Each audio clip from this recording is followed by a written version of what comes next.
Hello everyone, it's Skye Pank here from the Franchise Tag Podcast, here to bring you my Super Wildcard weekend preview. We're going to go through these three AFC matchups, all very exciting. Let's start with the Cleveland Browns on the road against the Houston Texans. Both of these sides, as we know, have been on incredible journeys throughout the season. We'll start with the Texans, winning their first AFC South title since 2019. I think people forget that year they beat the Josh Allen-led Bills in overtime. And I think this game could potentially go to overtime as well. We'll talk about Houston because, for anyone who watches the podcast, they'll know how big of a fan I am of CJ Stoud. At one point, I was saying that he's in the conversation for the MVP, and he's a front runner in most people's eyes for Rookie of the Year. He's had a fantastic rookie campaign, and, a playoff victory for Houston would just be the icing on the cake for them. D'Amico Ryans, for me, also big contender for Coach of the Year, and I think whoever wins this game will get Coach of the Year out of him or his opposite number, Kevin Stefanski.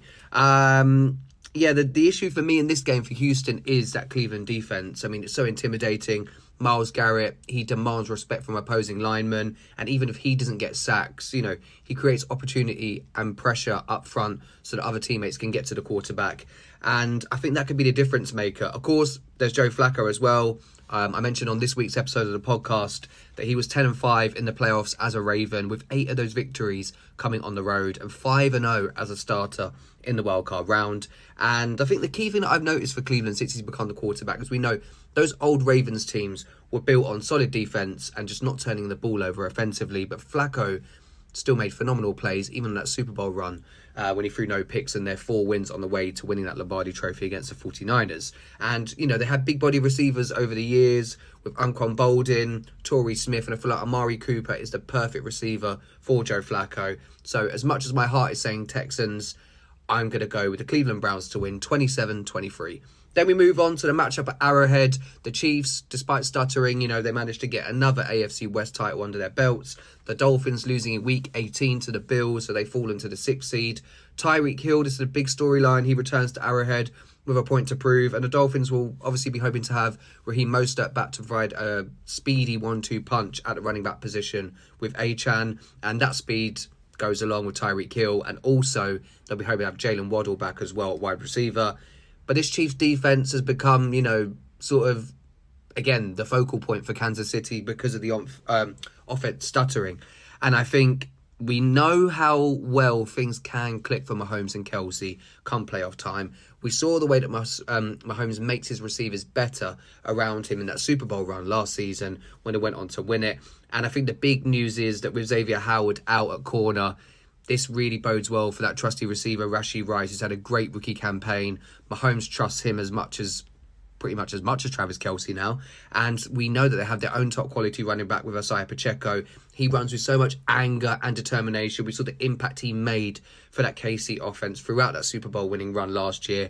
And, that just for me says that the Chiefs are going to have enough about them to get this done offensively, because the Dolphins are banged up across the board on offense and defense, and they are really missing their best pass rusher since Bradley Chubb went down for the year, which is a big shame for them. So I've got to go with KC getting it done at home, and I'm going to go for a 24-21 victory for the Chiefs. Then the final AFC matchup that we have in the wildcard weekend is going to be the Steelers at the Bills. Now, somehow the Steelers are in the playoffs. I don't mean that disrespectfully. They've had their own issues at the quarterback position, and then Mike Tomlin has done another fantastic coaching job this year.